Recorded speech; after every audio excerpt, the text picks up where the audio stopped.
great pleasure right now to welcome back to the show a good friend of mine and a good friend to the show. He's been with us many times before. Of course, he's a broadcaster, he's a producer, singer, entrepreneur, multi-talented man, and host of his nationally syndicated Ron Seggi show called The Tonight Show of Radio. And a great pleasure to welcome back Ron Seggi to the program today. How are you, Ron? Hey, Doug, it's good to hear your voice again. It's been too long since you and I have chatted, and it's nice to be on your show because you always do a great job. It's nice to be on the air with a broadcaster who knows what he's doing, and I'm in good hands now. I feel safe. Well, I'm happy to hear that. We've always had great times talking on the air. I know it's been a while, and even though when we change stations in this business, we always keep in touch with our friends. So that's one of the good parts about this, isn't it? Well, you know, if you had to start over again with your friends in the business every time you changed from one station to another in this industry, you would have to make friends about every 24 days. That's right. You know, I mean, I'm probably one of the few people who have not made the journey across the country, but I have friends of mine that have worked just about every market from Maine to California, and it can be a life of a gypsy. They say that entertainers live a gypsy life, but I think radio and television people do too. That's one thing I tried to avoid, going to Podunk, Iowa when I started. I started on Long Island where I grew up and then came down to Florida. So I've been relatively lucky, at least staying in one general area. But yeah, you're right. You can bounce around from year to year if you want in this business. Oh, yeah, the famous 13-week contract, Yes. It's a very enticing thing when you get it from Los Angeles. But you know how fast 13 weeks go by? Very quickly. Very quickly. Very quickly. Well, one reason we want to have you on other than to catch up with you, and for those in our audience may not be aware, of course, Ron and Ed McMahon worked together not only on Ron's show, but Ed had a radio show as well for many years, a syndicated show, and of course we all know Ed passed away about a month or so ago as we taped this, but we want to get your thoughts on Ed. I know you're very close to him the last few years, and you talked to him soon before he passed away, didn't you? Well, I was with him 3 times in 2 weeks.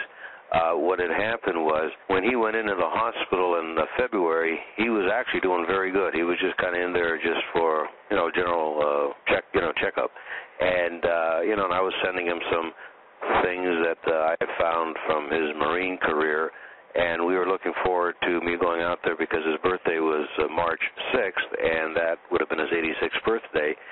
And so we were looking forward to going out there and seeing him. But a couple of weeks before that, he turned for the worse, and so I didn't know what to do. And finally, I decided in May I was going to go out and see him. They asked me to go out to try and cheer him up a little bit.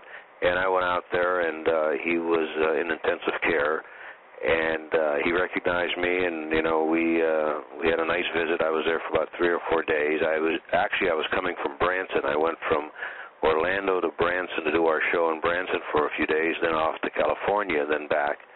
And then about 2 weeks later, they called me up and they said, "Can you come back again?" Because Ed really perked up when he saw you. So I went back again, and I stayed with him for about 5 days, and I would stay in the hospital from about 9 o'clock in the morning to 11 o'clock at night, and I would just sit there with him and didn't talk much because he had a lot of tubes and stuff. Right.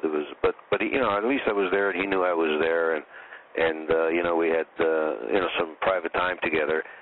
And then I came home, and about a week later, the phone rang at 4 o'clock in the morning. And it's funny, I have a son who's a police officer, and another son that travels a lot for his business. And when that phone rang at 4 o'clock in the morning, I knew right away what it was about.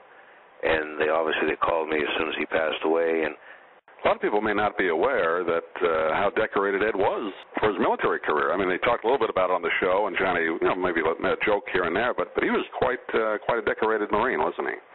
Well, if you want to know the truth of the matter, and Ed told me this many times, Johnny was in the Navy in World War II. Right. But he didn't reach the peak of status that Ed was. Ed was a colonel, Marine colonel, with 85 combat missions under his belt. So anytime the subject of the military career came out, Johnny would say, "Well, let's get on with our first guest," because, Ed really outshone him as far as his military career. But he had 85 combat missions during World War II and the Korean War, and flew the Corsair, which was like, the king of airplanes.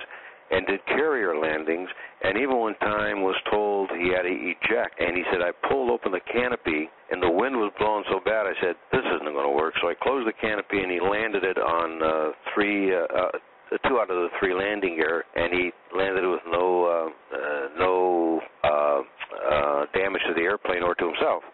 So he was very proud of that part of his life, probably more proud of that than he was being a broadcaster. It's amazing when you look at his career, reading about that. Like I said, the combat missions and all that. A lot of the showbiz people did that. They didn't play it up that much. Jimmy Stewart was another one that yes. that he rose very high in the military. There were some that were unbelievable. There was a book that was given to me one time about the people in the military. And people, and boy, I wish I could think of them right off the top of my head, but people that you would never, ever, ever think of. And one that comes to mind is Tim Conway. But it was some people that were just, if you looked at them, you'd say, boy, that person would never, ever survive in a combat situation. There were a lot of celebrities that went unnoticed during that time. Yeah, it's a great story. That would make a great book or a television special if you could get those stories. Well, one of the things that we found was that, and Ed was involved with this, and I can remember one time in Branson, they were taping a video of his stories of World War II, and I stopped the taping because he had forgotten one, and I remembered it, which was, kind of embarrassing for him that I would remember it and he forgot it. But that's how close we were. But they always say, and Tom Brokaw has brought this to everybody's attention, that a lot of the veterans of World War II almost came back silent. They didn't want to talk about the experiences. And, we lose, and Ed used to remind me of this every day, we lose 1,000 people a day, veterans of World War II. And, these people just didn't want to talk about it because the experiences just brought back memories. But Ed did. Ed talked about it. Talking with Ron Seggi, host of the Ron Seggi Show. And I don't know if we've talked about it on the air, Ron, but how did you and Ed originally meet, and how did you get together and doing a radio program? Well, it was kind of funny. Ed's wife, Pam, always said, well, Ed actually said to me, he says, Pam and I met on a blind date. And I said, Ed, it might have been a blind date for you, but, it wasn't a blind date for her. She knew who Ed McMahon was. Everybody knows who Ed McMahon is. But what had happened was, when people asked me when I met him, I said, I first met him in 1957 when he was doing Who Do You Trust with Johnny Carson. I would meet him every afternoon at 4 o'clock when I came home from school. But what happened was that he had a book out, and I interviewed him, and we needed somebody to kind of be, I was going to another network, and we needed somebody to be kind of like an endorser of my show. And they said, what about Ed? And I said, well, I don't know him that well. But we asked him, and he said, I'd do it in a second. And then we got to be friends, and, I had him on my show many times. And we were having dinner one night, and there was Ed and his wife and his son Jeff and his wife and Claudia and myself. And Claudia's my wife, as you know. Right. And we were having dinner at the Portofino here at Universal Studios. And they said during the dinner, Ed said to me, he said, my son and I want to talk to you when I'm done eating. I said, okay, fine. So after we were done, the ladies walked off to the side, and Jeff and Ed came to me and said, we want to know if you would be my announcer on my next television show, Next Big Star. And I said, you're kidding. I said, you're telling me that the most well-known, the ultimate announcer wants me to be his announcer. And he said, well, if you want to put it that way. I said, well, I only have really one question, and it's a monetary one. And they looked at me like, well, this guy is worried about the money part of it, right? And I said, if you want me to be your announcer, who pays who? That's right. How much do I have to come up with every week to get this gig, And we just hit it off. There's chemistry, and we just had it. Whether we were doing a stage show, the radio show, whatever it is, or if you were just over my house and we were having ice cream cones watching The Lone Ranger, which, happened, we just had a chemistry. It was a chemistry that it's hard to explain because there was a considerable age difference between he and I, but it just worked.